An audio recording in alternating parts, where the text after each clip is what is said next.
Riga may be the European city people are just starting to discover, a place that promises Prague-level beauty without Prague-level crowds.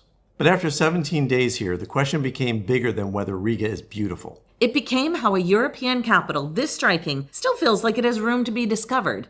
At the edge of Old Town, we found 2 footprints set into the pavement and took a fun little picture with them. Then we learned what they meant.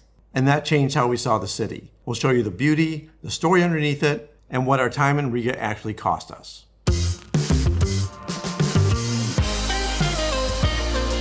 I'm Judy. And I'm Kevin. Welcome back to Finding Gina Marie, where we share our lives as full-time travelers and the connections we make along the way. Latvia sits on the eastern coast of the Baltic Sea, between Estonia and Lithuania. Riga is a capital city, and it feels like one. It's just a difference in scale. So Prague gets about 8 million visitors, and Riga, a little over 1 million. So a much different feel when you're walking around the streets. You're not bumping into tourists all the time. Yeah, you can cross a bridge without having to basically pause. And at the same time, we love the fact that you can actually look around and see what's going on because you have a little bit more space. I think that's really evident when you go down to Old Town. Prague, if you've ever been there, you know Old Town is just jam-packed with tourists, really hard to get through. Where Riga feels like, okay, there's people here, they're having drinks, they're walking around, they're looking at things, but it just feels so much different. Yeah, there definitely is tourism, but you can actually enjoy the city without feeling like you just want to get away from crowds. And one of the things that we really noticed is that it wasn't just that there were fewer people. It also meant that there was more green space. There's a lot of green space in Riga. Yeah, it was really easy to run into a park just walking to Old Town. In fact, Bostaken's park was just outside of Old Town, but it follows the canal with trees, bridges, benches. It's just lovely. We love when a city has places where you can just sit, relax, and enjoy the space. I just love the idea of reading on a bench or watching families having a picnic in nature. Riga felt different because we weren't just going from major site to major site. The whole city felt like it was a festival for the eyes. There was plenty to look at in nature and the buildings. Yeah, it was nice to just kind of let the city come to us a little bit. So I wasn't sure if we were going to regret not being in Old Town, which is where we typically do like to spend time. But this Art Nouveau district with its incredible architecture and parks was the best idea we could have had. It's the variety of architecture that I'm amazed. You know, you have the big classic buildings with stone and brick, and then you have all these wooden buildings, which I never see in a city full of the more European and Vienna type style buildings. It is fascinating. Alberta Iela is probably the most famous Art Nouveau street in Riga. And even though we were walking it day after day, it never got old. The variety of colors overall, I don't know. I love this architecture. I love that they're not stuck in one mold. And here, let's just put some brick in, right in the middle. Gorgeous. Yeah, some feel very refined, while others, I think, really just are a little more theatrical. And playful. I would say that Riga has a playfulness to it. And they're not afraid to use spot color and just some really interesting graphics on their buildings. I think some even have Latvian folk-inspired details. And it shouldn't really be much of a surprise. In the early 1900s, Latvia was part of the Russian Empire, and then it was shaped by Latvian, German, Russian, Jewish, and more. I think what's surprising is when we've gone to other cities that were part of Russia, they seem to have lost some of their prettiness and their culture. And this city certainly didn't. There are some hints of it, but in general, I think Riga held on to its culture and its style. We went to the Art Nouveau Museum, and it was incredible. We weren't really sure what to expect, but first of all, you go in and you see this incredible spiral staircase with all of the decor around it, and that was just lovely. I highly recommend spending some time in this room because you can see all of the different architects and all of their buildings, and then you can look at details about those buildings, including interiors. They're not going to let you into some of these buildings, but you could at least see what they look like inside. There's a dozen or more rooms, and they all have something unique about them. Some are interactive, like Judy said, and some just have wonderful period piece art in them, or just the materials and furniture that would be used in that time era. And many of the materials are still original.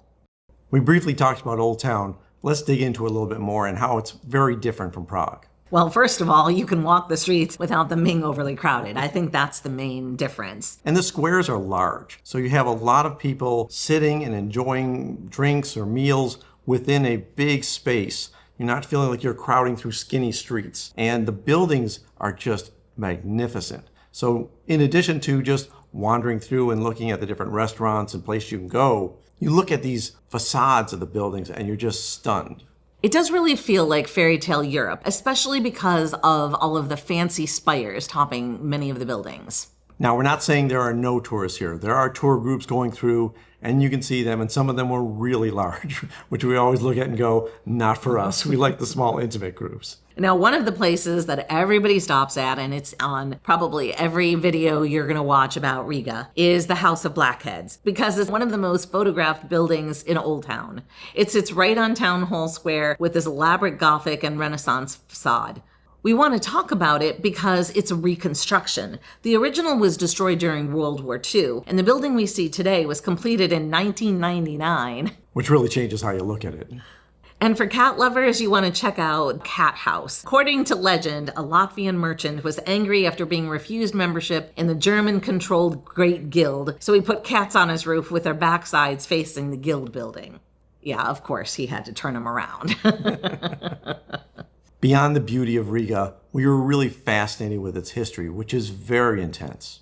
Well, just even talking about recent history, it's really only been independent in its current form for 34 years. I went ahead and booked a tour at the Museum of Occupation of Latvia, and it was very informative. Now, the guide spoke really fast, and I had a hard time understanding him, so I went through with him once and then once on my own to really try to understand the deep history that happened here. I think one of the interesting things about this museum is that they use a lot of color. These straps are meant to represent the jungle, and different colors like the red represent what was happening with the Soviet Union, and white is freedom. It's just an interesting way to walk through the different exhibits and you know that you're in a different period of time. Latvia really only had modern independence from 1918 to 1940, and then came the Soviet occupation, the Nazi occupation, and then the Soviet occupation again. One inspiring story from the Occupation Museum is about Bruno Javois. He's a 22-year-old student who climbed a 76-meter radio tower and raised a Latvian flag. It stayed up an entire day because of how difficult it was to retrieve it. It was a symbol of hope to everyone who saw it. And although he was arrested and imprisoned for 7 years, when he was asked if he'd do it again, he said yes. He'd just wear better shoes.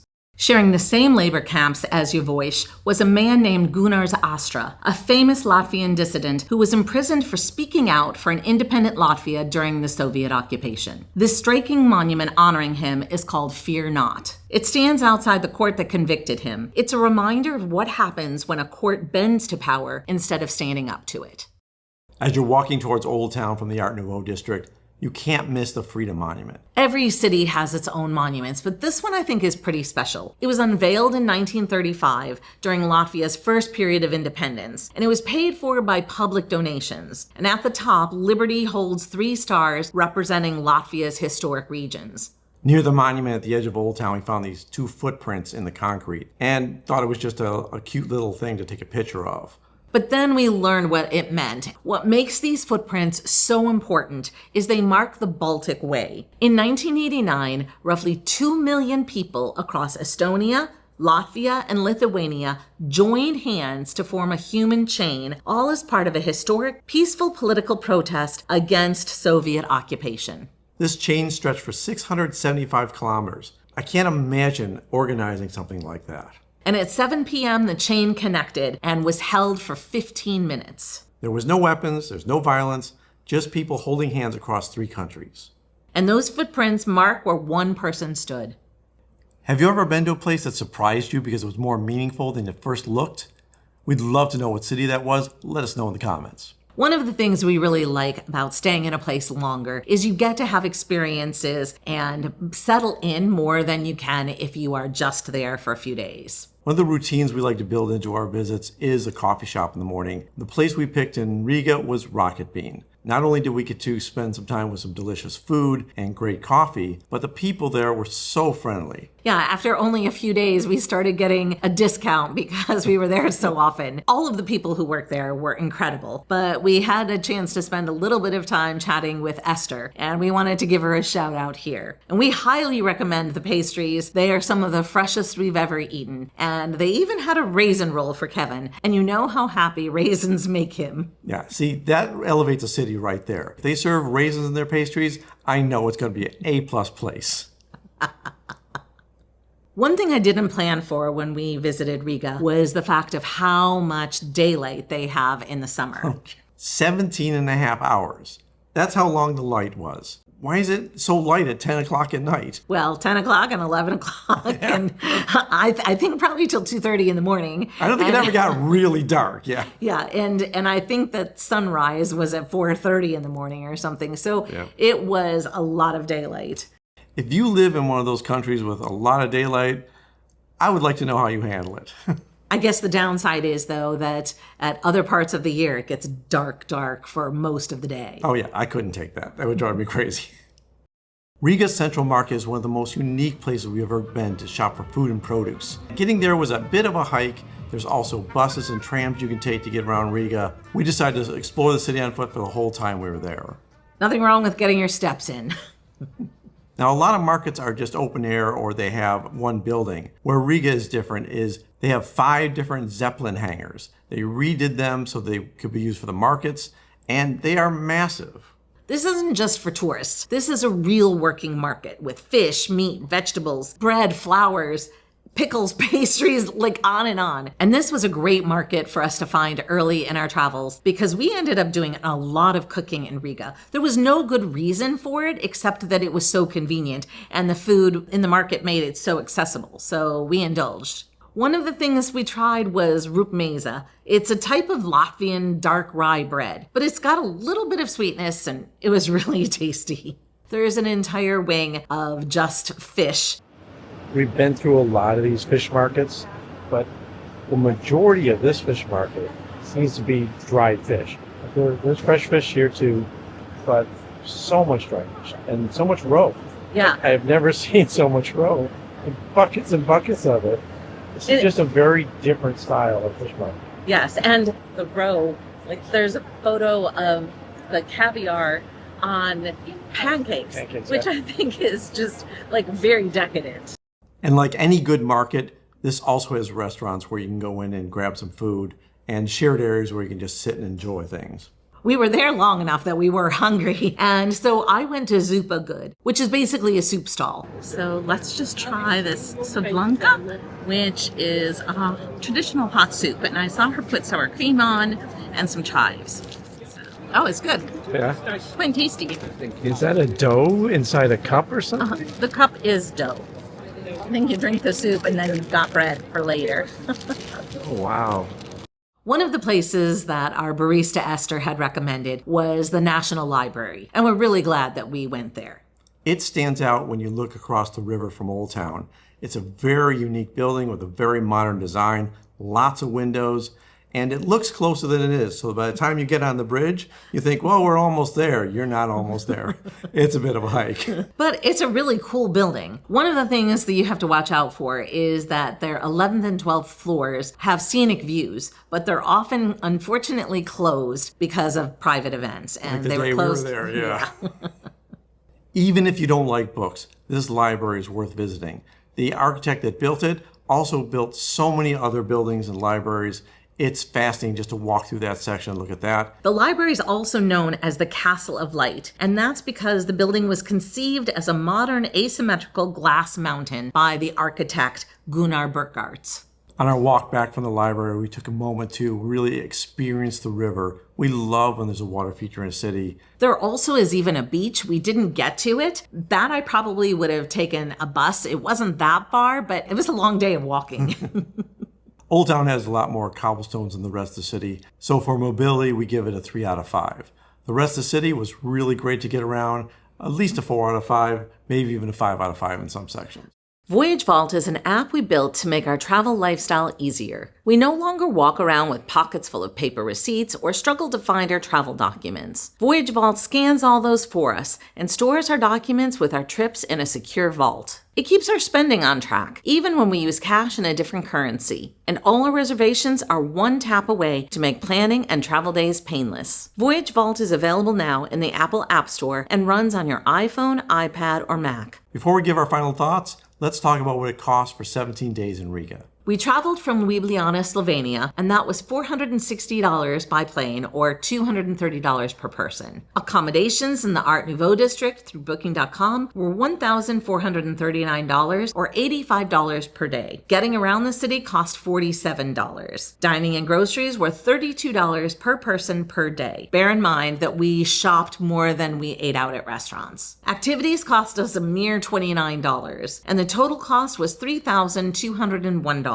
Minus the cost of transportation to travel from Slovenia, we spent $2,741, which breaks down to $161 per day and $81 per person per day. While we were in a lower cost European city, I went ahead and had my annual full panel of blood work done, and that cost $135. But what was cool was I went in on a Saturday and the results were emailed to me on Monday morning.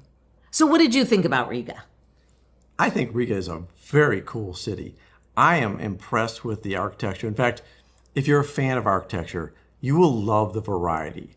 I have never been in a place where I've looked at a building and said, look at that little architectural detail. Look at that color spot. Look at this building over here. It just looks so different than the one right next to it.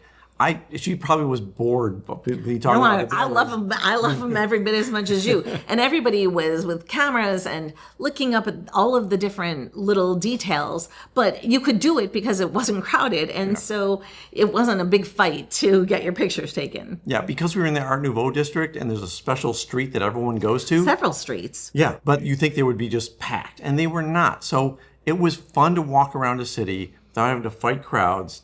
And I thought that we had easy access to groceries and dining, and I don't know, it's a very comfortable city, and I felt like they maintained everything so well. There are a lot of reasons that I would consider it a very livable place, especially if you're a slow traveler or you wanted to spend a month or two there. I think it's very well set up for that. And despite staying 17 days, we barely scratched the surface. There is so much more that Riga has. You'll really want to check it out for yourself. And since we've been talking about it, if you want to see the contrast between Riga and Prague, check out our video about Prague here. Thank you so much for watching. Next week, we'll be bringing you to Tallinn, Estonia. And the best compliment you can give to us is to recommend our videos to your friends and family. And remember to wander more, worry less, and bring a passport. Until next time. Until next time.